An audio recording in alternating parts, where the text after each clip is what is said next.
Join us on the show right now, the author of Gangster Government from the Washington Examiner, Mr. David Freddoso. David, good evening, sir. Good evening. Thanks for having me. Oh, you bet. First thing this morning, I saw the editorial in the Examiner. Don't make Melson a fast and furious scapegoat. And, of course, this afternoon, David, the stories have been coming out. Sources say, unnamed sources say, that acting ATF Director Ken Melson may indeed be forced to resign over the Fast and Furious scandal. But as you guys at the Examiner point out, it can't stop there. No, that's right, and it's perfectly appropriate for him to be removed. But the idea that he's the sole problem here is it just doesn't pass the smell test. The idea that it seems very clear that people at the top levels of the Obama administration knew what was going on. This, and that should come as especially no surprise because beginning in early 2009, you'll recall, we started hearing these news reports about how 90% of the guns that were being recovered in Mexico with the cartels were coming from the U.S., which, of course, as you know, that wasn't true, and that that statistic was used by the State Department and others in very misleading ways. For example, it was only 90% of the ones being sent back to us, which was 1 in every 5, the ones that presumably they thought came from the U.S., and many of those were also guns that we had sold to the Mexican military that ended up in the cartel hands. So, first of all, you had the administration attempting to create this problem of American guns ending up in Mexico in a sort of, figurative sense, and then they started doing it in a literal sense with Operation Gunwalker, where you actually had them encouraging or even ordering gun dealers who were not happy about selling to some of these shady characters who'd come in with brown bags of cash, selling them multiple guns and telling them, yeah, go ahead, sell to these guys, we're tracking the guns.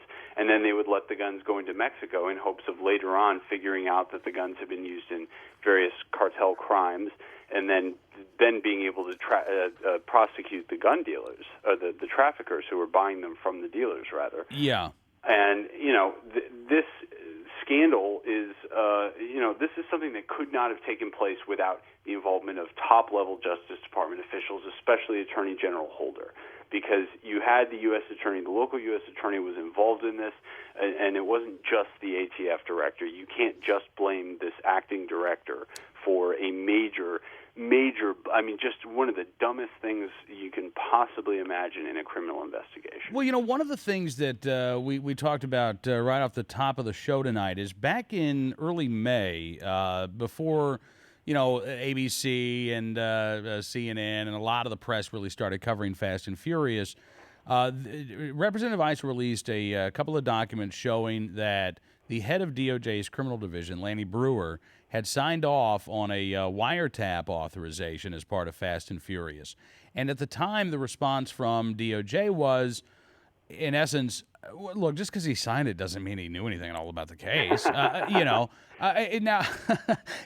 you laugh, David, but seriously, that is basically their argument, that just because Lanny Brewer's name is on a vote for a bill they don't read, right? Why can't they just sign off on wiretaps that they don't know? I completely understand what you're saying. But, that obviously is problematic all on its own. But what I see going on here is ISA is running the draw play. You put out some information, you get the administration to tell a few easily disprovable lies, and then you come back and you prove that those are lies with more information, which they then proceed to lie about again, and then you provide something else that shows that's a lie too.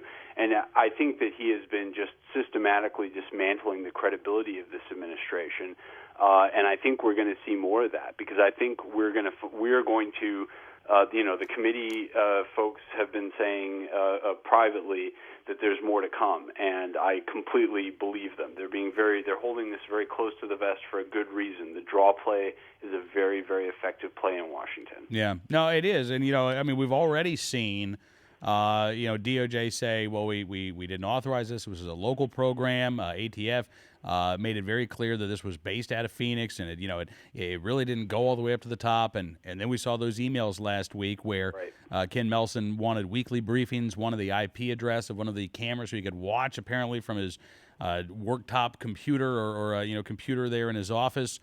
The untruths that we've seen so far, and then the lack of response from DOJ, where Ronald Weiss, the congressional liaison to DOJ, who was before the House Oversight Committee last week, he kept saying, "Well, we've got this this Inspector General's investigation that we're conducting, and as soon as we know anything, we'll let you guys in on what we found out."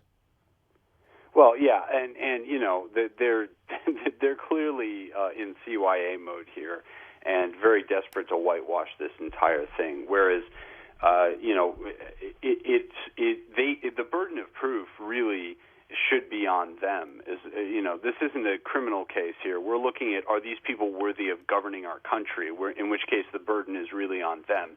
And what we're seeing is a very dangerous set of lies, an investigation that was extremely ill-conceived from the beginning, and with an ideological motive that comes, again, looking back at those early 2009 propaganda reports about the 90% figure.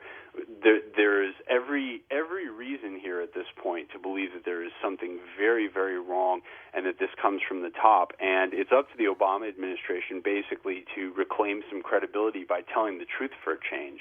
Well, I got to tell you, David, I think we're kind of lacking in that regard because, seriously, you talk about the myth of the 90%, which came out in 2009, right as Fast and Furious was getting underway. Well, right as these House oversight hearings are getting underway, we all of a sudden had the myth of the 70%. We had this report from Senators Feinstein, Schumer, and Whitehouse saying, all right, 70% of the guns recovered in Mexico traced back to the U.S. Now, again, that number doesn't add up. It's not true. Frankly, we have no idea how many firearms are being recovered in Mexico, much less what percentage are coming from the United States. But we've seen this attempt over the past week or so to not let a crisis go to waste. In the words of Rahm Emanuel. I mean, look, today, Ken Melson may resign. President Obama may insist that Andrew Traver be named the permanent director of the ATF. This is a guy with a long history of supporting gun control efforts and frankly, misleading the public when it comes to, let's say, what a semi-automatic firearm is, something as basic as that. No, that's exactly right, and that is how using Melson as a scapegoat would be an easy way for the Obama administration to capitalize. And, this isn't the only area where they've played the game this way. And this is something that I write about in Gangster Government. There are so many areas in which the Obama administration has just very aggressively taken advantage of every crisis that has come its way.